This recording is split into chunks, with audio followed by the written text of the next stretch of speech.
Olá, está no ar mais uma edição do programa Ação Parlamentar. Nosso entrevistado de hoje é o deputado Luiz Durão, do PDT. Bom, deputado, seja muito bem-vindo ao nosso espaço mais uma vez. Graças a Deus, é muito importante para que a gente possa falar um pouco do trabalho que a gente vem desenvolvendo para a comunidade do Estado do Espírito Santo. E esse momento é um momento de a gente prestar conta durante todo o ano do que fizemos em prol dessa comunidade. Essa é a nossa oportunidade para poder esclarecer a todos que estão nos assistindo aquilo que nós conseguimos fazer em prol do nosso Estado. Vamos então começar falando sobre algumas iniciativas do senhor que já viraram lei. Uma dessas iniciativas é a lei que limita em 1 hora o tempo de espera em consultórios médicos, clínicas e hospitais particulares. É um tempo considerado razoável, né? Que dá para esperar, né, deputado? A pessoa com plano de saúde ia marcar uma consulta, muitas vezes eles falavam em 5, 6 meses para marcar essa consulta. Bom, se a pessoa está doente, precisando de ir ao médico, como que vai esperar de 5 a 6 meses para marcar essa consulta, né? Então eu achei que isso aí era um absurdo quando ele estava pagando o plano de saúde para poder ter um atendimento melhor na saúde. Se precisava de uma UTI, tinha maior dificuldade para conseguir. Um quarto para internação também tinha essa dificuldade. Se você ia a um consultório médico, chegava lá, ia chegando aqueles, me encaixa aí, era pago. O que era o paciente do plano ia ficando esquecido. Muitas vezes esperavam 3, 4 horas para ser atendido. Eu achei que isso era uma injustiça e que eles realmente não estavam cumprindo a lei. Se ele cobra, ele tem que prestar um serviço dentro daquele convênio que eles fizeram, dentro daquele plano que eles fizeram com o contribuinte. Então eu fiz uma lei que, ao pedir uma consulta, no máximo 48 horas ele tem que ser atendido. No máximo 48 horas. Se ele precisar de uma UTI, que é um caso de vida ou morte, eles têm que atender imediatamente, porque não dá para esperar. Se ele precisar de um quarto para internar, é 3 horas, porque a vida dele está em jogo. E no caso da consulta, no máximo 1 hora. Por quê? Porque senão ele chega lá, enquanto está entrando aqueles pacientes que estão pagando, o do plano vai ficando esquecido e muitas vezes ficando lá 4, 5 horas. Então teve um debate muito grande, uma resistência muito grande em cima dessa lei. Mas ela foi aprovada, foi sancionada e hoje cabe a todos os contribuintes fazer valer o seu direito através dessa lei. De modo que me cobraram como atender um UTI, uma UTI, um CTI, se não tem. Falei, se não tem, por que cobra para dar? Tem que arranjar, que faça os planos de saúde, façam hospitais, né? Aquele que faz o convênio com a intenção de atender, eles têm que atender, né? Mas enquanto está havendo clientes particulares, eles estão esquecendo dos planos. Hoje não, hoje nós temos leis para fazer valer os seus direitos. E por isso que nós fomos eleitos e estamos lutando para que o nosso povo realmente tenha o direito daquilo que já é direito dele. Na verdade, a polêmica foi porque algumas pessoas achavam que com essa lei eles iam atender mais rápido, né? Fazer um atendimento relâmpago. A ideia não é essa, né, deputada? A ideia é melhorar realmente o atendimento e que eles invistam nas próprias unidades, é isso? Perfeito. Por quê?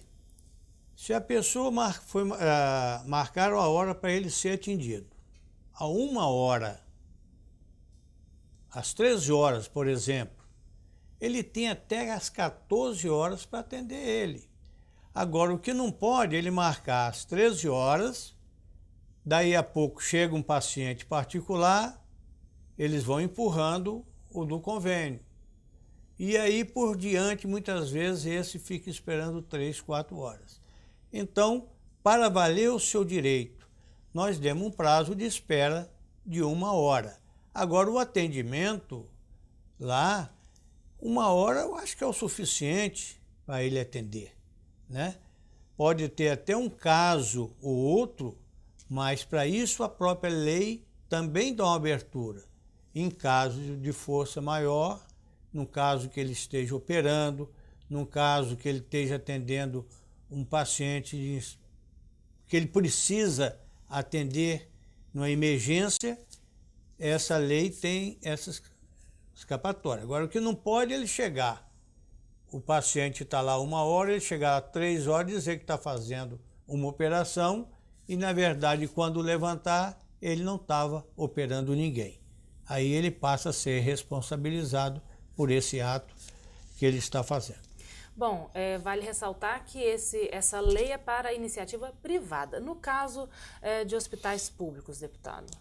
Na época, fui bastante cobrado também nesse sentido, até pelo presidente do Sindicato dos Médicos, quando dizia que eu fiz uma lei para os ricos e que não fiz para o pobre, porque os outros hospitais públicos que atendem o SUS, essa lei não atingiu. Eu, na época, até lamentei, porque ele, na verdade, é médico, ele não entende muito da parte jurídica e nem da parte do deputado. É que nós podemos fazer o projeto para os atendimentos particulares, dos planos particulares. Nós não podemos entrar no atendimento ao SUS, porque ali é de responsabilidade do governo do estado e não do deputado. Mas nós podemos fazer um projeto por indicação e fizemos também com a mesma forma de atendimento para que o governo encaminhe essa casa de lei, né, para que nós possamos votar também atendendo a todos do SUS. Isso seria até muito importante, porque aí seriam tratados com mais rigores, né, a essas pessoas que tanto precisam de um médico e muitas vezes vão lá, ficam o dia todo e não são atendidos. Bom, agora é aguardar, né? Ver se o governo manda esse projeto aqui para casa, analisar. Eu estou só aguardando que ele realmente mande, que ele estude, que eu acho que é bom para ele também, melhor para o povo que realmente precisa desse atendimento, né? E nós vamos estar aqui aguardando esse projeto para atender da melhor forma aqueles que realmente precisam na hora mais difícil, que é a doença na sua família.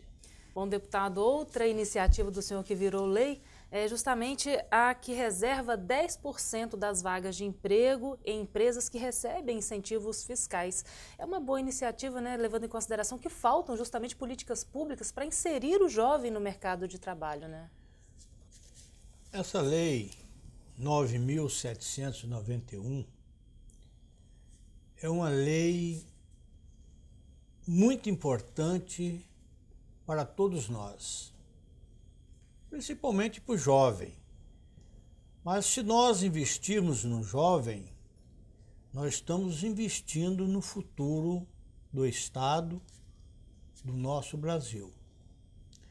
O jovem nunca teve oportunidade.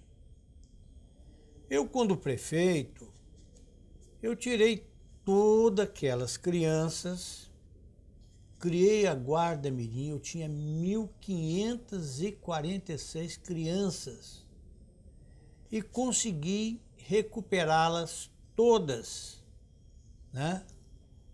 E quando vim para a Assembleia, a minha intenção era de dar apoio a esses jovens.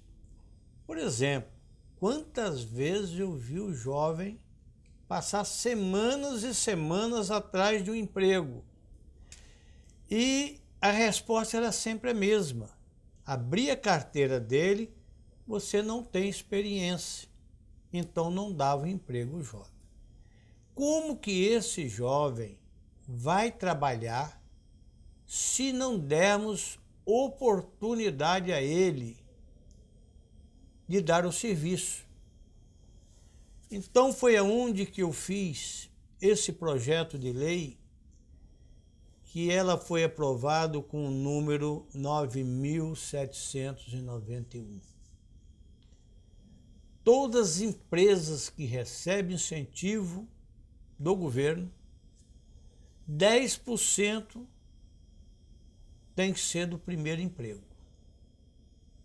Aquele que nunca teve emprego. E o mais importante é que todos têm que cumprir essa lei.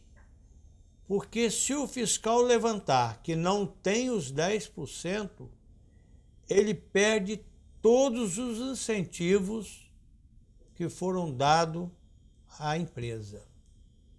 Então eu acredito que dessa forma nós vamos proporcionar a esse jovem que nunca teve essa oportunidade de conseguir esse emprego, de milhares de vagas para esses jovens, né? E é muito importante que o empresário olhe esses jovens com bons olhos. São pessoas que têm tudo de si para dar para a empresa, quando ela pega amor àquela empresa. E eu tiro pela minha. Eu tenho jovens lá que eu coloquei na empresa como primeiro emprego. E hoje eu tenho, por exemplo, a chefe do escritório, foi o primeiro emprego, foi na minha firma, 13 anos atrás, né? O operador, o chefe operacional da empresa também tem 14 anos que trabalha na minha empresa. Quer dizer, ele entrou e cresceu.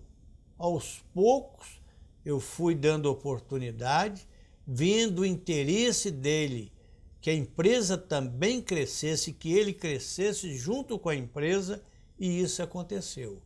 Então eu tenho certeza que com esse mesmo espírito que eu tenho, quando a gente coloca um jovem na empresa, eu sei que os demais empresários também vão ter, porque é uma forma dele colocar o jovem, preparar da forma que ele gostaria que fosse esse trabalhador, né? E dando oportunidade a ele, ele passa a incentivar, a lutar por melhores dias também para a própria empresa. Então, eu acho uma das melhores leis que eu fiz durante todo esse ano foi essa daí. Porque eu estou investindo num jovem que será o futuro de amanhã do nosso estado e do nosso país. Cumpre uma importante função social também, né, deputado? Uma importante, muito importante. Por quê? Se nós não dermos oportunidade a esse jovem, amanhã ele vai estar assaltando, matando os nossos filhos, talvez até nós mesmos, né? E roubando para a sua própria sobrevivência. Então cabe a cada um dar oportunidade, porque não adianta eu estar bem e meu vizinho estar mal. Eu vou saber que eu vou sofrer alguma coisa dele. Então o importante é eu estar bem e todos ao meu redor também estão sentindo da mesma forma. Bom, deputado, eu vou pedir licença ao senhor um instantinho, que este primeiro bloco chegou ao final. Daqui a pouquinho a gente continua. E você que está em casa acompanhando a ação parlamentar, não saia daí. Daqui a pouquinho a gente volta.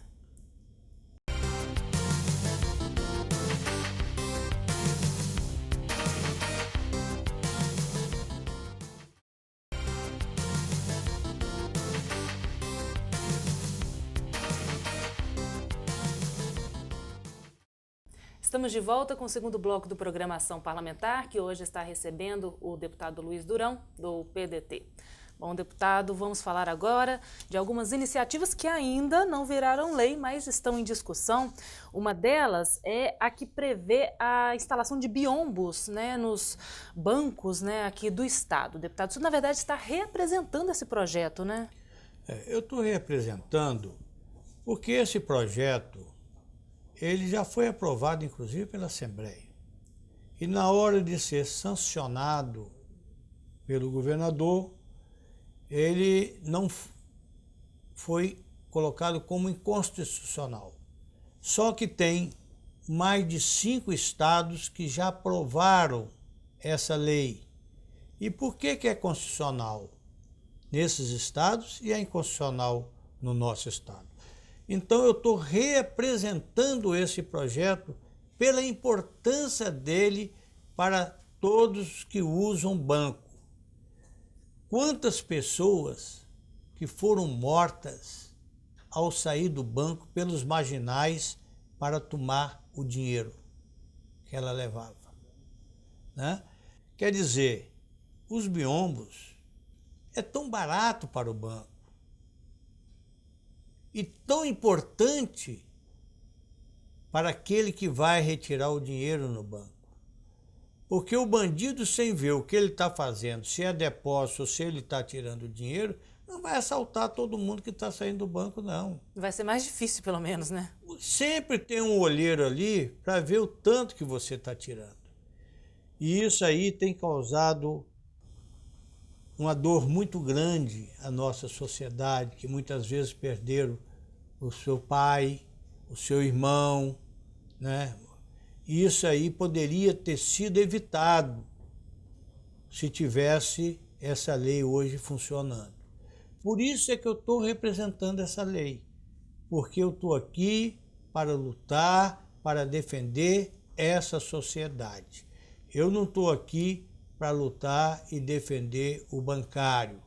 E isso é muito pouco para um banco dar a proteção que ele mesmo poderia estar lutando por isso para o seu cliente. Ele deveria já ter colocado, independente de qualquer lei. Não precisava eu estar fazendo lei para isso. Mas estou representando esse projeto, porque eu acho que é de grande importância a todos que ali vão retirar o seu dinheiro, muitas vezes para fazer um pagamento, muitas vezes até para um hospital fazer um depósito, né? E são roubados e muitos assassinados por falta desses biombos. E na verdade a pessoa que é cliente do banco, ela tem a taxa que ela paga, ela não tem um serviço de graça, né? Então ela teria de ter direito justamente a um mínimo de segurança, né? Por isso é que eu falo, o Baneste em alguns bancos já colocou, mas que tem que colocar todos os bancos, porque isso é uma proteção ao seu próprio cliente. Isso não precisava eu estar fazendo lei. Eu acho que o banco que realmente quer dar proteção ao seu cliente, ele tem já de antecipar esses biombos nos bancos, para que o seu cliente possa ter maior segurança e ter um melhor atendimento. Porque hoje a pessoa vai tirar um dinheiro no banco, ele já vai pensando mil coisas. Vai, né? Com medo, né? E que pode acontecer, como tem acontecido. Então isso eu acho importante demais, a instalação dos biombos nos bancos. E por isso eu luto pela aprovação desse projeto, que nessa representação já foi aprovado pela Comissão de Justiça, que é muito importante essa aprovação, e espero que dessa vez ele seja sancionado. Bom, o senhor como vice-presidente da Comissão de Segurança, né, vamos aproveitar, né, que a gente está falando sobre esse tema, tem um outro projeto do senhor que penaliza os estabelecimentos, né, que contratam profissionais que não tenham capacitação para ser, por exemplo, segurança. É um outro problema que nós temos aqui no nosso estado, que o senhor está tentando acabar com ele, né, deputado? A gente tem cansado de assistir na televisão, muitas vezes, aquele jovem que vai para uma boate para se divertir e muitas vezes bebe um pouquinho mais. E é normal que quem bebe um pouquinho mais sempre fica mais exausto. E eles sejam espancados, como nós estamos cansados de ver isso aí, até mortos pelas pessoas que dizem segurança. Que na verdade não são, né? Não são, eles não são preparados para isso. São só fortes. Né? Só tem músculo e não sabe agir, não estão preparados para agir numa situação dessa. Então, por isso que eu estou fazendo essa lei, que só pode trabalhar como segurança aqueles que estão preparados, né, para esse serviço. Esses clandestinos que pegam a laço para botar para ser segurança, para amanhã o seu filho ser espancado ou até mortos, não vão poder mais participar como segurança. O segurança tem que ser aquele preparado para saber agir nessas horas, nas horas que muitas vezes podem ser evitados, né? Pode ser retirados dentro de uma conversa, dentro de um diálogo, sem precisar causar tanta violência como nós estamos vendo. Eles têm de passar por um curso de capacitação, né, deputado? Em locais credenciados, né? Lógico. Ele tem que estar preparado. Existem cursos para isso. Ele tem que estar preparado para esse atendimento. E não uma pessoa que nunca foi preparado, não teve orientação nenhuma como segurança, está ali como se fosse a segurança. Isso aí é um perigo muito grande para a sociedade, para esses jovens, né, que a gente está vendo aí sendo espancado, deformado, de tanto apanhar por falta de ter pessoas capacitadas nesse emprego. Bom, deputado, tem um outro projeto do senhor agora que muita gente vai comemorar, né, se ele virar lei, que obriga os cartórios a divulgarem o desconto de 50% da taxa do primeiro imóvel, que muita gente não sabe que tem, né? Muita gente já compra o imóvel, paga a taxa toda, e aí, como faz? Isso é muito importante. Por exemplo, existe uma lei desde 1973, a Lei Federal 6.015, que dá oportunidade do contribuinte pagar 50% do financiamento do primeiro imóvel, né, habitacional. E eles nunca falam da lei, não passam para o contribuinte a lei e ele acaba pagando 100%. É a taxa de cartório isso, né? Todas as taxas devidas ao primeiro imóvel. Então acontece o seguinte, nós estamos fazendo uma lei que seja colocado nos próprios escritórios dos cartórios, né? Do cartório e corretagem. Corretagem também. Porque todos têm que estar a par dessa lei para saber os seus direitos. Quantos que pagaram aí 100%, muitas vezes sem poder, coitado, vendendo algumas coisas pessoal. E é caro, né? É caro para poder pagar a escritura e não sabendo que ele tem direito a 50% de redução em tudo isso. Então essa lei é uma lei muito importante para todos, principalmente para aquele que luta com tanta dificuldade para conseguir o seu imóvel e que muitas vezes mais dificuldade ainda para fazer a escritura, porque é um dinheiro à parte que ele tem que tirar sem poder, muitas vezes. Tem que pegar emprestado e tudo para fazer a sua escritura. Essa lei vai beneficiar e muito, porque aí todos vão saber da lei e vai cobrar os seus direitos, que ele vai poder pagar 50% daquilo que ele hoje está pagando 100%. Aí o cidadão vai lá, não conhecia a lei, como o senhor disse, é uma lei de 73, já tem, nossa, décadas, né? Ele que já pagou o valor integral, tem como recorrer, né, deputado? Eu acredito sim, porque a lei já existe, né? Se ele não teve essa redução, porque o próprio cartório que teria que ser de passar essa lei para ele, não passa. Ele desconhece da lei aonde que deveria orientá-lo dessa lei, né? E acaba pagando 100% aonde ele poderia pagar 50%. Bom, deputado, infelizmente nosso programa está chegando ao final. A gente tinha aí vários outros assuntos, porque assunto não falta, né? Só tem muitos projetos apresentados aqui à casa, mas infelizmente, né, meia hora só é muito pouco tempo. Gostaria de fazer alguma consideração para os nossos telespectadores? Eu quero agradecer primeiro essa oportunidade. Como você falou, nós temos muitas leis que vêm beneficiar a nossa comunidade. Eu acho que para isso nós fomos eleitos e vamos continuar lutando para que o povo capixaba possa ter dias melhores, possa ter uma proteção melhores. E eu quero agradecer aquilo que eu tive quando fui eleito, os votos que eu tive em todos os municípios desse estado. E quero retornar esse benefício em leis que vêm beneficiar toda essa comunidade. Meu abraço a todos vocês e conte comigo, porque vou continuar nessa luta em prol de todos. Ok, deputado, a gente que agradece. Encerramos aqui mais uma edição do Programação Parlamentar, mas você pode continuar acompanhando o trabalho do deputado através do nosso site www.al.as.gov.br, ou então você pode escrever para ele por meio do e-mail luisdurão@al.as.gov.br. Muito obrigada pela audiência de sempre. Eu te espero no nosso próximo encontro. Até lá!